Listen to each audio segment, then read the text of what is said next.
Hermanos, que tengan un bendecido día eh, y que sea nuestro Señor Jesucristo quien guíe nuestras mentes, corazones y nos ayude a que todo nos pueda salir bien durante este día, sin apartarnos de la voluntad, de su dirección, y que cada uno hagamos nuestro mejor esfuerzo para seguir siempre aprendiendo, obedeciendo y practicando lo que la palabra nos enseña. Así que hoy vamos a iniciar con no es quizás una meditación, pero sí vamos a tratar la manera de dar o de aprender o de explicar qué es lo que el primer libro, o sea, qué es lo que nos enseña el primer capítulo de los Hechos. Así que vamos a leer lo que es de los primeros 5 versículos, porque aquí se está anunciando, nuestro Señor Jesucristo está anunciando que la promesa del Espíritu Santo. Así que vamos a leer la palabra de Dios tal como ha sido escrita e inspirada, enseñada y predicada por nuestro Cristo de la gloria celestial. Dice de la siguiente manera: En el primer tratado, oh Teófilo, hablé acerca de todas las cosas que Jesús comenzó a hacer y a enseñar, hasta el día en que fue recibido arriba, después de haber dado mandamiento por el Espíritu Santo a los apóstoles que había escogido, a quienes también después de haber padecido se presentó vivo con muchas pruebas induditables, apareciéndose durante 40 días, hablándoles acerca del reino de Dios. Y estando juntos, los mandó que no se fueran de Jerusalén, sino que esperasen la promesa del Padre, la cual les dijo: oíste de mí. Porque Juan ciertamente bautizó con agua, mas ustedes serán bautizados con el Espíritu Santo dentro de no muchos días. Que el Señor añada sabiduría a su palabra. Padre Santo y bendito que estás en los cielos, gracias, Señor, te damos por este momento. Gracias por la oportunidad de vida que nos das y gracias porque hasta aquí tú sigues siendo fiel con cada uno de nosotros.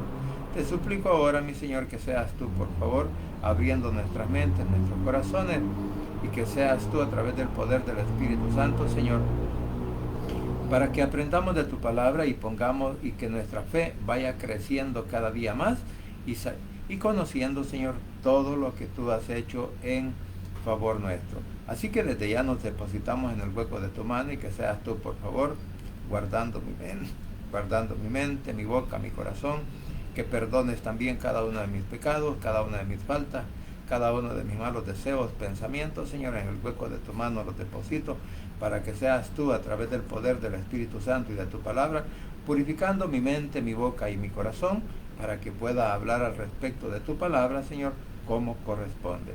Asimismo te ruego por el pueblo de Israel, por la paz en Jerusalén, por nuestro país El Salvador, por cada una de nuestras autoridades, como también, Señor, por cada uno de nuestros hermanos en Cristo, familiares y cada uno de aquellos que habitamos a lo ancho y a lo largo de nuestra nación. Padre Santo, igualmente oro, Señor, y te suplico por todos aquellos que se encuentran en diversos países.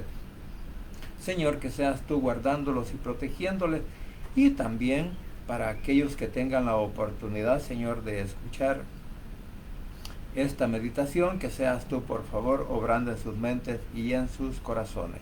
En el nombre de Jesús, tu Hijo amado, he orado, bendito Padre Celestial. Amén y amén. Bien, como decía, aquí vamos a desarrollar un bosquejo en el cual nos vamos a dar cuenta quizás las principales enseñanzas, las principales acciones y lo que va a ocurrir, porque en este capítulo podemos aprender que es clave. ¿Por qué? Porque marca la transición del ministerio terrenal de nuestro Señor Jesucristo al nacimiento de la iglesia. Por eso vamos a ver que en realidad, como dije, vamos a desarrollar este bosquejo y vamos a entender también que en el capítulo 1 comienza que el mover del Espíritu Santo en el hombre, en mover del Espíritu Santo en todos aquellos que creyeron en él como su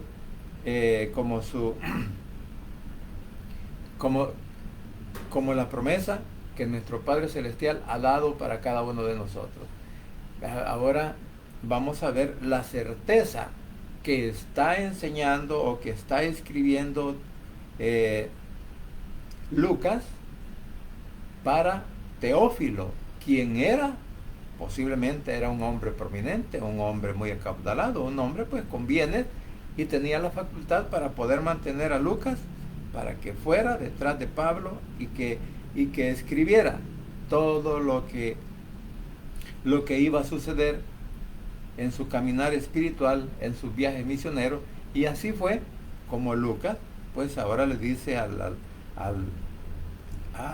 Teófilo, en la otra versión le dice: muy distinguido amigo Teófilo, en mi primer libro le escribía a usted acerca de todo lo que Jesús hizo y enseñó, desde el principio hasta el día en que subió al cielo. Jesús murió en una cruz, pero resucitó y luego apareció a los apóstoles que había elegido durante 40 días. Durante 40 días les mostró que realmente estaba vivo y siguió hablándole del reino de nuestro Padre Celestial. Bien, entonces, ¿qué aprendemos aquí en los primeros 3 versículos? Bueno, estamos aprendiendo que hay una certeza de la resurrección de nuestro Señor Jesucristo, de que Él murió y resucitó y que fue levantado hasta el cielo. Entonces, por eso es que aquí comienza diciéndole y relatándole todo lo que sucedió durante esos 40 días hasta llegar al día de Pentecostés. Luego, podemos aprender que la resurrección no es solamente simbólica, sino que fue algo real, ¿verdad? No es un simbolismo de decir que nuestro Señor Jesucristo resucitó. No, aquí a través de la Escritura nosotros podemos entender que esto fue real. ¿Por qué? Porque hubieron testigos. Bueno, eso lo vamos a ver más adelante. Y también podemos aprender que el fundamento de la iglesia, el fundamento de todo creyente, de todo hijo de Dios, es la fe, y que esto pues que el fundamento de la fe cristiana es histórico. ¿Histórico por qué? Porque tiene un comienzo, tiene un principio. Entonces, nuestra fe no está basada en emociones, sino en hechos comprobables. Por eso, nosotros debemos de seguir predicando con seguridad, porque nuestro Señor Jesucristo verdaderamente resucitó. Así que, como dije, todas estas son pruebas inuditables, como dice la Valera, inuditables que no se pueden dudar.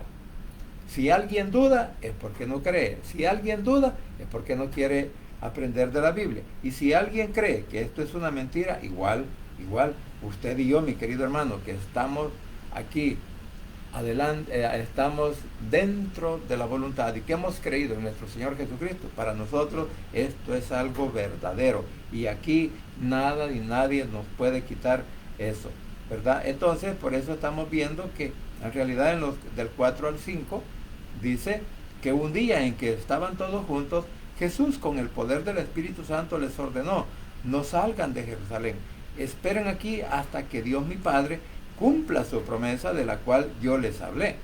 Y Juan bautizaba con agua, pero dentro de poco tiempo Dios mi Padre los bautizará ¿con quién? Con el poder del Espíritu Santo. O sea, que el Espíritu Santo no es una fuerza, el Espíritu Santo no es algo que podríamos decir. Muchas veces creemos que el Espíritu Santo solamente es, algunas personas describen que esto es solamente una fuerza y no un poder. Pero la verdad, como dije, aquí nosotros estamos viendo la promesa que nuestro Señor Jesucristo le hizo a los apóstoles. ¿Para qué? Para que esperaran, porque iban a hacer, porque el versículo 5 dice que así como Juan fue bautizado en agua en el río Jordán, e incluso así también bautizó a nuestro Señor Jesucristo, y que en forma corporal baja el poder del Espíritu Santo a posarse.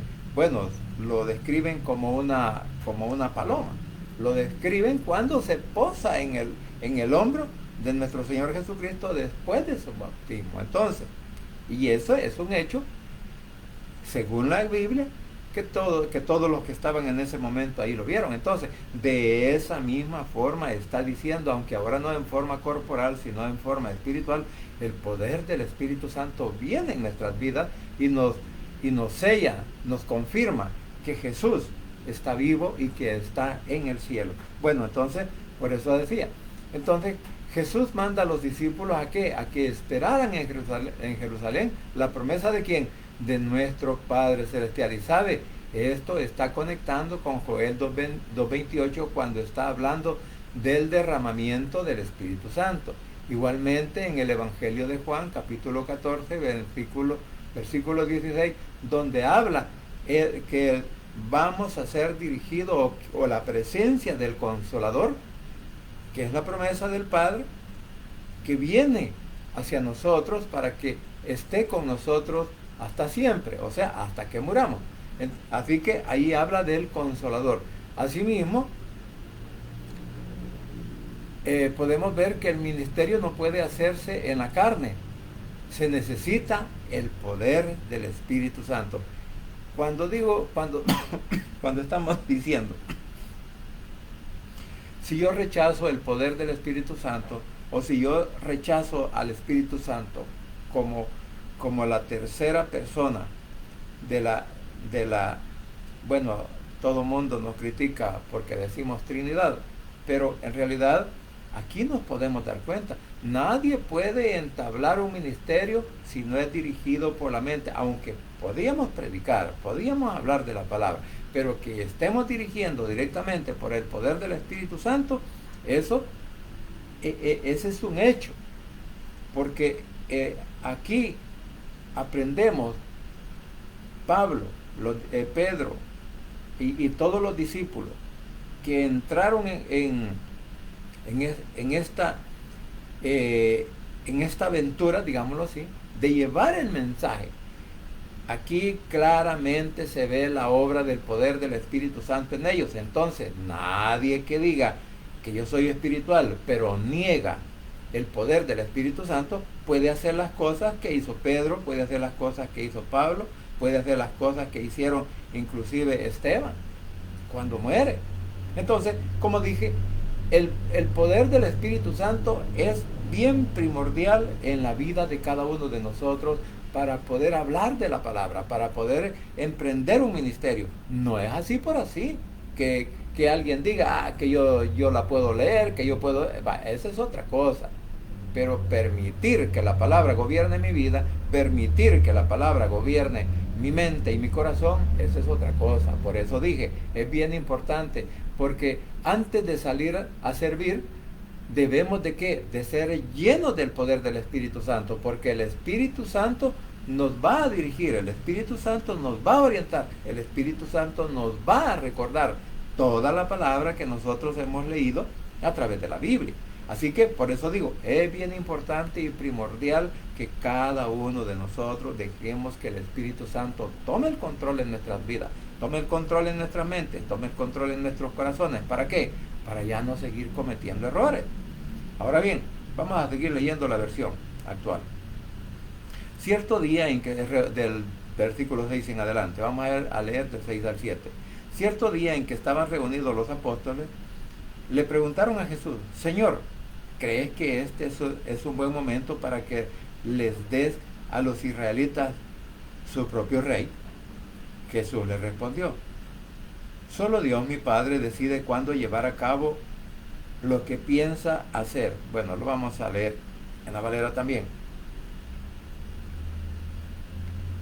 Dice, entonces, los que se habían reunido le preguntaron diciendo, Señor, ¿restaurarás el reino de Israel en este tiempo. Y él les dijo, no les toca a ustedes saber los tiempos o las sazones de que el Padre puso en una sola potestad. O sea, que lo que va a venir, de lo que va a pasar, el único que sabe el tiempo, como dice aquí esta palabra, los sazones, es nuestro Padre Celestial, nadie más. Por eso los discípulos le preguntaban que si iba a restaurar el reino de Israel. Y Jesús, vamos a decir, no niega el reino, pero corrige el enfoque, porque le dice, no les toca a ustedes saber los tiempos. O sea, muchos de nosotros en realidad a veces queremos saber más de lo que la palabra nos enseña. Y ese es un problema. ¿Por qué? Porque cuando yo quiero saber más de lo que la palabra me está diciendo, entonces quiere decir que yo me estoy poniendo en un plan que quiero saber más de lo que mi Padre me enseña, más de lo que Jesús vino a enseñar a la tierra. Entonces, sí, hay cosas que se pueden ver alegóricamente, y eso no es malo, eso es bueno, porque cuando nosotros alegorizamos, una alegorización significa que yo voy a decir algo que no está escrito en la Biblia, sino que vamos a decir que yo voy a hablar de una suposición. Y eso muchas veces nosotros lo hacemos ¿para qué? Para adornar la meditación, para adornar la palabra. Pero eso es algo que nace en mi mente o que nace en mi corazón, siempre y cuando que no me salga de la tangente cuando yo quiero hablar y decir o dar una enseñanza contraria a lo que la Biblia dice. Entonces, es bien importante todo eso. Por eso digo, existe la manera de poder alegorizar y decir, miren, yo puedo ver aquí, ¿verdad? Y lo puede hacer. Eso no está en contra de poder enseñar o predicar. ¿Cómo no? O sea, por ejemplo, en escuela bíblica, para que el niño pueda aprender lo que la palabra dice, muchas veces hay que hacer un drama, muchas veces hay que hacer carteles, muchas veces hay que hacer muñequitos, hay que hacer varias cosas. ¿Por qué? Porque la intención es llegar también al corazón y a la mente del niño. Entonces, basándonos en eso, podríamos decir que incluso yo puedo decir cualquier cosa que la Biblia, en realidad, que en el momento que estoy leyendo no me lo enseña, sin embargo, estoy tratando de hacer entender o de darme a entender para que muchos puedan comprender qué es lo que dice la Biblia. Pero no puedo inventar para decir cuándo van a ocurrir algunos eventos. Eso no se puede hacer porque, como dijo nuestro Señor Jesucristo, que ni Él ni los ángeles lo saben. Entonces, si no lo saben ellos, ¿por qué lo vamos a saber nosotros? ¿O por qué vamos a inventar nosotros? Entonces, por eso, aquí donde les dice, ¿verdad?, a los discípulos que no les toca a ustedes saber los tiempos. Entonces, aquí podemos aprender que nuestro Padre Celestial tiene un calendario profético perfecto, que se va a cumplir todo en su tiempo. Entonces, nosotros no debemos de obsesionarnos con fechas, sino con obedecer la misión que a nosotros nos ha dado. Ahora bien, ahora vamos a llegar al versículo 8. Dice el versículo 8,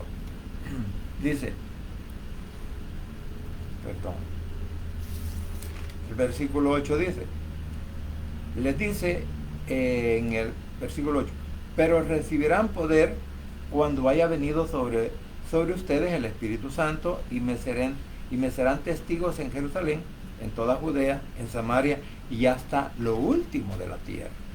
Aquí, ¿qué estamos viendo? El Señor les está diciendo, quiero que sepan que el Espíritu Santo vendrá sobre ustedes y que recibirán poder para hablar de mí en Jerusalén, en todo el territorio de Judea, en Samaria y también en los lugares más lejanos del mundo. Esto es lo que dice en la otra versión. ¿Qué aprendemos aquí? Bueno, este es el versículo clave, posiblemente, porque habla ampliamente de ¿qué? De la gran comisión, que este versículo es muy, pero muy importante en la Biblia, para que nosotros aprendamos que todo lo que nosotros hagamos, que todo lo que nosotros digamos, que todo lo que nosotros prediquemos o enseñemos tiene que ser en base a lo que este versículo nos está diciendo. ¿Por qué? Porque dice que el Espíritu Santo vendrá sobre nosotros. Así como decía lo que pasó, lo que dice, lo que decíamos anteriormente del libro de Joel, que va a llegar el poder del Espíritu Santo en el Joel capítulo 2:28, en donde el Espíritu Santo va a venir, ¿quién? Sobre todos aquellos que estén obedeciendo la palabra. Entonces, por eso digo, este versículo aquí es bien importante. ¿Por qué?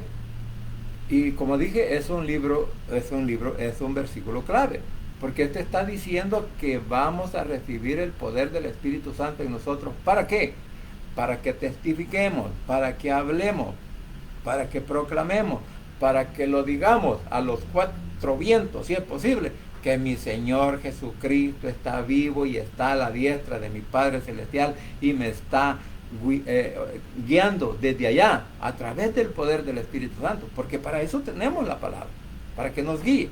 Entonces, si usted y yo no nos queremos dejar guiar por la palabra, bueno, entonces posiblemente estamos caminando en otra dirección. Sin embargo, como repito, este versículo es muy importante, porque primero les dice, van a ser en Jerusalén, que es la zona local donde cada uno de ellos vivía, o puede ser la zona donde nosotros vivimos.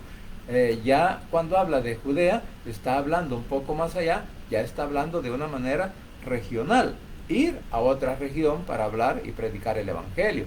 Y cuando habla de Samaria, estamos hablando de diferentes, o sea, de llegar hasta las culturas, o sea, que una cultura totalmente diferente, donde a Jesús, donde la palabra, donde el Evangelio, mucha gente no lo quiere, no lo entiende y no lo acepta. Entonces, sin embargo, hay que llegar hasta esos momentos, hasta esos lugares, para poder enseñar el Evangelio. Y luego tenemos hasta lo último de la tierra. ¿Qué significa? Que el mensaje de la palabra de Dios se iba a predicar en todo el mundo. Y hasta hoy vamos a decir que eso también se ha hecho a través de ¿qué? De la iglesia, porque la iglesia existe para testificar de nuestro Señor Jesucristo en todo el mundo. Por eso decía, a los cuatro vientos decir que mi Cristo está vivo, que mi Cristo está en el cielo, que mi Cristo resucitó y que por Él, tú y yo, mi querido hermano, hemos recibido la promesa de la salvación, pero tenemos que creer en Él como nuestro único Salvador personal. Por eso, que cada creyente tiene que ser un misionero, comenzando ¿de dónde? De donde esté, desde ahí, desde su familia, desde su casa, tiene que comenzar a hablar del Evangelio. Así que, esto es bien importante. Ahora, vamos a ver la promesa que hay para subir al cielo, o sea, la ascensión de nuestro Señor Jesucristo, que describe Hechos del versículo 9 hasta el 11. Dice esto: después de esto, después de lo que ha pasado, después de lo que hemos leído, después de que ya nos mandó a la gran comisión, ahora dice el escritor, después de esto, los apóstoles vieron cómo Jesús era llevado al cielo hasta que una nube lo cubrió y no volvieron a verlo. Mientras tanto, dos hombres se aparecieron junto a los apóstoles. Estaban vestidos con ropas muy blancas, pero los apóstoles no les vieron porque estaban mirando al cielo. Entonces aquellos dos les dijeron, hombres de Galilea, ¿qué hacen ahí mirando al cielo? Acaban de ver que Jesús fue llevado al cielo, pero así como se ha ido, un día volverá. O sea, aquí está la promesa de lo que va a suceder cuando nuestro Señor Jesucristo venga. ¿Por qué? Porque así como lo está describiendo aquí de una manera física, porque aquí hay otro detalle. Muchos creen que la venida de nuestro Señor Jesucristo en su segunda venida será espiritual y no física. Sin embargo, estos versículos, mire, por eso es bien importante leer, bueno, un estudiante de la Biblia, eso fue lo que a mí me enseñaron algunos de los maestros que yo tuve, que decían, mire, si usted quiere ser un buen alumno, tiene que estar aprendiendo siempre. Si usted quiere ser un buen alumno, no tiene que conformarse solamente a una versión bíblica. Tiene que leer muchas versiones, tiene que leer muchos comentarios, tiene que leer historia. Bueno, hay que leer costumbres, historias, costumbres y otras cosas más que uno tiene que leer. Y por eso decía que cuando uno quiere investigar, que cuando uno quiere saber, sabe. Yo sé que a mí me critican algunos por no leer solo la Valera, porque creen que es la mejor Biblia, y no estoy en contra de ello. Pero, sin embargo, como esta está en un lenguaje castellano, a mí yo prefiero mejor leer, porque no hablo castellano, sino que chapuceamos el español. Por eso a mí me gusta leer versiones diferentes. Y tenemos muchas versiones, pero algunos dicen, no, es que solo la Valera, solo la Valera. Bueno, cada quien entiende y sabe lo que lee. Sabe lo que muchas veces nos han enseñado, o muchas veces lo que nosotros solos hemos aprendido. Porque quiero decirle que la mejor manera de aprender, la mejor manera de guiarnos es la Biblia, nada más. Porque si yo ando buscando quien me enseñe, o sea, no quiero decir que no vamos a buscar. En mi caso, pues tuve que someterme a muchos estudios para poder aprender algo de la palabra. Y no quiero decir que yo soy la gran cosa, no, de ninguna manera. Siempre me equivoco, se me traba la lengua. A veces, por decir una cosa, digo otra. Entonces, podemos ver que nosotros somos infalibles. ¿Por qué? Porque no estamos conociendo verdaderamente lo que la palabra nos enseña, pero debemos de ser muy, como decía, tenemos que aprender a escudriñar. La misma Biblia nos está diciendo, escudriñenla porque en mí van a encontrar la verdad. Entonces, por eso digo, el mejor método para que nosotros aprendamos es la Biblia. Y luego, ¿por qué? Porque dice aquí, Jesús asciende delante de ellos, y de esa misma manera, así como fue al cielo, también va a venir. Esto nos conecta ¿con quién? Con Zacarías capítulo 14, versículo 4, y también nos conecta con Apocalipsis 1:7, donde será el cumplimiento de la venida de nuestro Señor Jesucristo por segunda vez. Ahora dice, Cristo no solo se fue, no solo los dejó, sino que ya había hecho la promesa de que iba a volver. Así que nosotros tenemos que vivir con una esperanza activa, esperando que su regreso, porque nosotros, como hijos de Dios, como evangélicos, yo en lo personal creo en lo que la Biblia dice, creo en lo que la palabra me enseña, y creo que Él va a venir por segunda vez. Ahora bien, vamos a leer los versículos del 12 al 14. Aquí estamos viendo, aquí están buscando el reemplazo de Judas. Del 12 al 14 dice la palabra. Los apóstoles que vieron a Jesús subir al cielo eran Pedro, Juan, Santiago, Andrés, Felipe, Tomás, Bartolomé, Mateo, Santiago el hijo de Alfeo, Simón el celote y Judas el hijo de Santiago. Todos ellos se alejaron del monte de los olivos y caminaron como 1 kilómetro hasta llegar de nuevo a Jerusalén. Cuando llegaron a la casa donde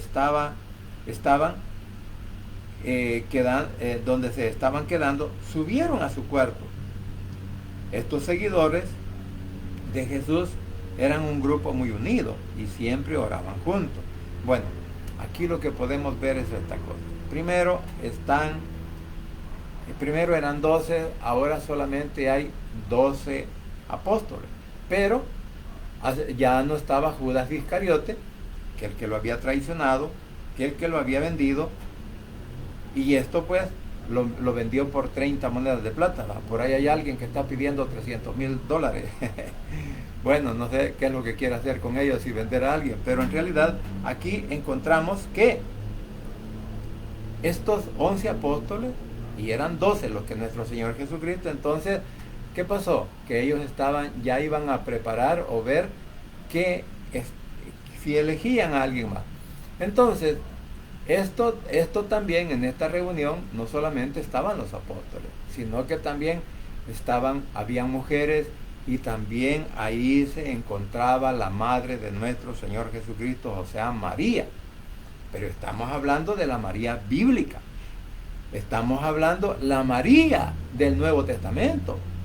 Porque María, aunque nace en el tiempo de la ley, nace en el tiempo de que había que.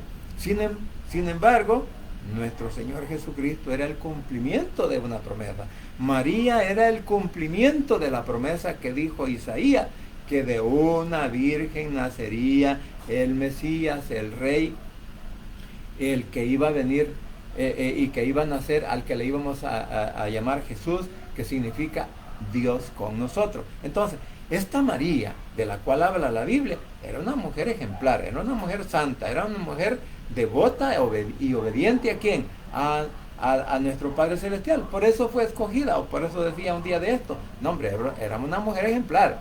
Pero ahora, ¿podríamos encontrar una María como esa? Bueno, allá usted, ¿verdad? Yo solamente digo esto, porque aquí estamos hablando que María, la madre de Jesús, María, la que se casó con José, los dos eran descendientes de la tribu de Judá. Y por lo tanto, esa es la línea escatológica que se le prometió a Abraham desde un principio, porque le dijo, de ti nacerá un rey. Y este rey se conoce como nuestro único y suficiente Salvador, nuestro Señor Jesucristo. Porque Él es el que va a gobernar a Israel. Él es el que va a reinar por la eternidad junto con nosotros. Así que por eso es bien importante que nosotros aprendemos de todo esto. Así que María, la madre de Jesús, estaba con los discípulos. Y ahí también, ella también fue objeto de que del avivamiento, porque cuando estaban orando, ahí pues vamos a ver qué es lo que pasó. La iglesia que ora experimenta el poder de Dios. Por eso la oración es algo bien importante para nosotros. Incluso cuando oramos por un enfermo, cuando oramos por un hermano, cuando oramos por la necesidad de alguien, mire, y si lo hacemos con fe, primeramente nosotros, cuando alguien nos pide ayuda y le decimos, mire, en realidad yo no le prometo, pero yo voy a orar para que el Señor provea. Entonces, ahí pueden pasar muchas cosas. Entonces, ahora vamos a leer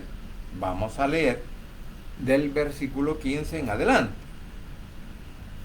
Como dije, en el 14 dice que estos seguidores de Jesús eran un grupo muy unido y siempre oraban juntos. Ahora, con ellos se reunieron los hermanos de Jesús y algunas mujeres, entre las que se encontraba María, la madre de Jesús. Todos los de este grupo eran como 120 personas. Un día en que todos ellos estaban juntos, Pedro se levantó y de pronto les dijo, ya, este es del 15 en adelante, dice, queridos amigos, todos sabemos que Jesús lo arrestaron porque Judas llevó a los enemigos de Jesús hasta donde él estaba. Vamos a leer hasta el 26. Eso ya lo había anunciado el Espíritu Santo por medio de David. Así lo dice la Biblia y así sucedió. No hay que olvidar que Judas era uno de los nuestros y que trabajaba con nosotros. Cuando traicionó a Jesús con el dinero que le dieron, fue y compró un terreno, pero luego se cayó de cabeza y se estrelló contra el suelo. Todos en Jerusalén lo supieron y desde entonces ese lugar se conoce como Campo de Sangre. Ahora tiene que cumplirse lo que se dice en el libro de los Salmos, que su casa se queda vacía, que nadie viva en ella, que otro haga su trabajo. Por eso, otro tiene que ocupar el lugar de Judas para que junto con nosotros anuncie a todo el mundo que Jesús resucitó. Tiene que ser alguien. Oiga bien, aquí están los requisitos para ser un apóstol de aquel momento, porque ahora se han inventado eso también. Tiene que ser alguien que desde el principio haya andado con Jesús, haya conocido, andado con nosotros, alguien que haya conocido desde que Juan lo bautizó hasta el día que subió al cielo. Y ellos tienen los candidatos, porque dice, los candidatos presentados para ocupar el puesto de Judas fueron dos. Uno de ellos se llamaba José Barsabás, más conocido como el Justo, y el otro se llamaba Matías. Luego todos oraron: Señor, tú sabes lo que nosotros pensamos y sentimos. Por eso te rogamos que nos muestres cuál de estos dos debe hacer el trabajo que Judas les correspondía. Después de esto, se hizo un sorteo y Matías resultó elegido. Desde ese día, Matías se agregó al grupo de los apóstoles. Ahora, aprendamos algo. En el final, en el versículo 26, habla algo bien especial. Todos y cada uno de nosotros que deseamos predicar, anunciar, hacer un ministerio, primero debemos de pedirle a nuestro Señor Jesucristo o a nuestro Padre Celestial que sea Él que nos haga ese llamado, que ponga en nosotros ese deseo de ser verdaderamente discípulos de Jesús. Entonces, por eso, aquí podemos notar, ¿quién toma el liderazgo en este momento? Pues lo toma Pedro. Pedro tomó el liderazgo, ¿para qué? Para reemplazar ¿a quién? A Judas, el que había muerto, el traidor, el que se mató cuando se colgó de un árbol, se reventó la cuerda, cayó y dice que sus entrañas, o sea, prácticamente así en buen salvadoreño, se destripó. Entonces, ahora había que elegirlo. Pero no lo eligieron así, vos vas a hacer o qué, no. O sea, no hubo una elección de dedos, como muchas veces decimos, ¿verdad? Es que dicen algunos, que este es pastor, dice, o sea, o este es un predicador, dice, porque dice él que es pastor, dice él que es predicador, dice él. Pero ahora entendamos, los llamados son una cosa, pero alguien decía por ahí que cuando uno va a estudiar, a veces uno va por metiche, a veces va porque le gusta a alguien que está, bueno, si es hombre porque le gusta a una mujer, o si es hembra igual porque le gusta a un hombre, y por eso se van a meter a la iglesia, dizque a aprender. E incluso, bueno, en las iglesias ocurre de todo, en todo tipo de iglesias ocurren cosas que en realidad, pues uno se queda hasta con la boca abierta. Entonces, esto era lo que Pedro estaba diciendo. ¿Por qué? Primeramente, porque había que establecer un orden dentro de la iglesia. Y segundo, tenía que darse cumplimiento a lo que la Escritura. Pedro sabía los salmos. Pedro conocía la palabra. Pedro, pues a lo mejor se había quemado las pestañas, ¿verdad? No escudriñando, sino escuchando. Se esmeró por aprender de la palabra que nuestro Señor Jesucristo les enseñaba. Entonces, en ese sentido, él entendió que esa profecía tenía que cumplirse. ¿Por qué? Porque habría que escoger a alguien que también se hiciera apóstol, pero no lo hicieron ellos así como humanamente, sino que pidieron la dirección del poder del Espíritu Santo. Por eso digo, es bien importante que nosotros aprendamos de lo que la Biblia nos enseña. ¿Para qué? Para no seguir cometiendo errores. Ahora, aquí podemos notar algo bien importante, que nuestro Padre Celestial siempre va a restaurar y que no se pierda el propósito con el cual tú y yo, podríamos decir, hemos sido llamados al ministerio de Cristo. Así como en este caso, Pedro estaba anunciando, Pedro comenzó a anunciar el Evangelio. Pedro comenzó aún a costa de su vida. Dijo, nadie me va a callar y yo voy a seguir haciendo lo que Jesús me enseñó. Eso es bien importante que nosotros también lo aprendamos. Entonces, para ir finalizando, podemos entender algo. Que tenemos la evidencia interna de la Biblia de lo que es la resurrección de nuestro Señor Jesucristo. Y que también aquí aprendemos que la promesa del Espíritu Santo era algo profético que se iba a cumplir con quienes. Se ha cumplido en parte hoy con todos aquellos que reconocemos que Jesús es nuestro Salvador personal, pero se va a cumplir también en el último tiempo cuando sea derramado el Espíritu Santo en quienes, en todos aquellos que reconozcan a Jesús como su Salvador personal. También vemos la corrección que se hace en el reino, o sea, que hay que corregir lo que no está bien, y hay que orientar, hay que corregir la mentira y hay que orientarnos a la verdad. Y también aprendemos que predicar el Evangelio es una misión global, es una misión que se puede alcanzar al mundo entero con el poder del Evangelio y con la ayuda del poder del Espíritu Santo.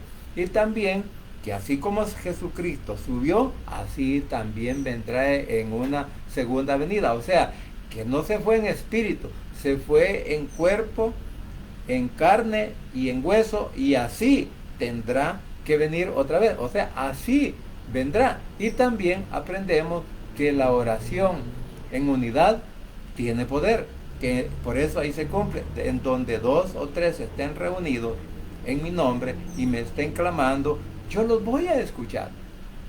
Y por último, del 15 al 26, donde encontramos que el liderazgo muchas veces tiene que haber una restauración. O sea, en todo liderazgo, vamos a hablar, así como el liderazgo que nuestro Señor Jesucristo les dio a los discípulos y hacía falta uno, ellos sentían que estaban cojos, les hacía falta alguien. Entonces, que alguien tenía que ocupar su lugar. Pero ¿sabe qué? Alguien que verdaderamente conozca, que sepa quién es Jesús, que sepa también orar, que sepa obedecer la palabra. Y esto también se puede aplicar en todo ámbito. Siempre hay necesidad, así como los gobiernos pasan y son cambiados, pues así lo mismo es en la empresa, en las empresas. Todo tiene que ser restaurado en cuanto a la dirección de ¿qué? De un buen liderazgo, porque tiene que haber un buen liderazgo en todas las organizaciones y especialmente en la iglesia de nuestro Señor Jesucristo. Aquí, una iglesia sin líder, una iglesia que no sepa organizar, que no sepa planificar, no va a ningún lado. No hay crecimiento espiritual, no hay crecimiento numérico, en fin, muchas veces un ministerio puede nacer para ser terminado en pocos días, pero otro ministerio puede nacer para perdurar hasta que Cristo venga o para seguir llevando el mensaje de la salvación a todo el mundo, porque esa es la tarea principal. Así que mis queridos hermanos,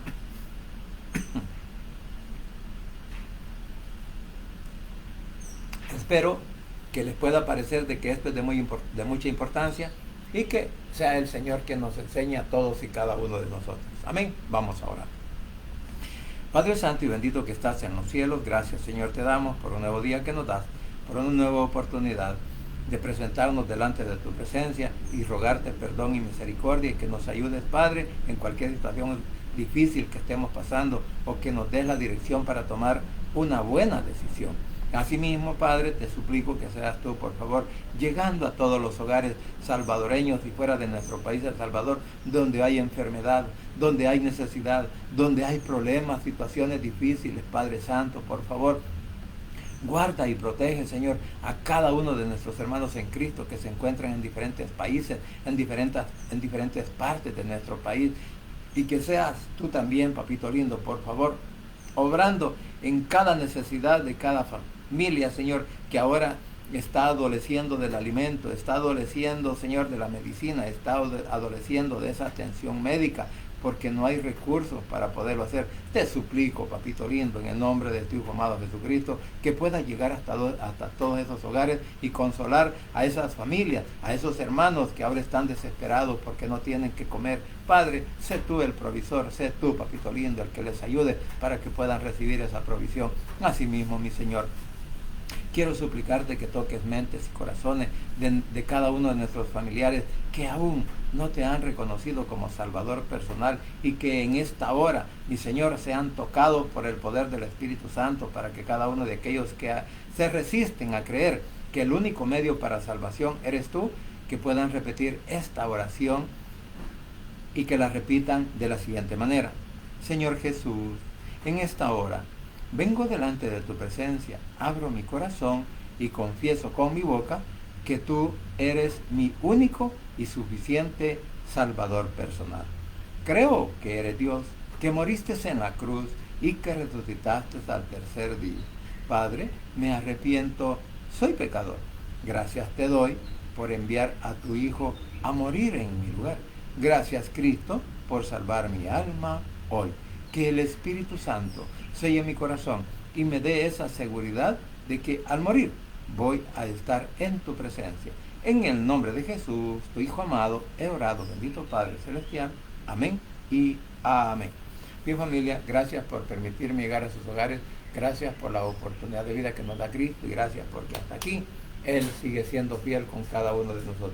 Así que pasen, el deseo que mi Señor los guarde, los bendiga donde quiera que se encuentren y no se olvide que solo en Cristo Jesús hay poder y hay salvación y que el Rey pronto estará llamando a su escogida. Un buen día para todos.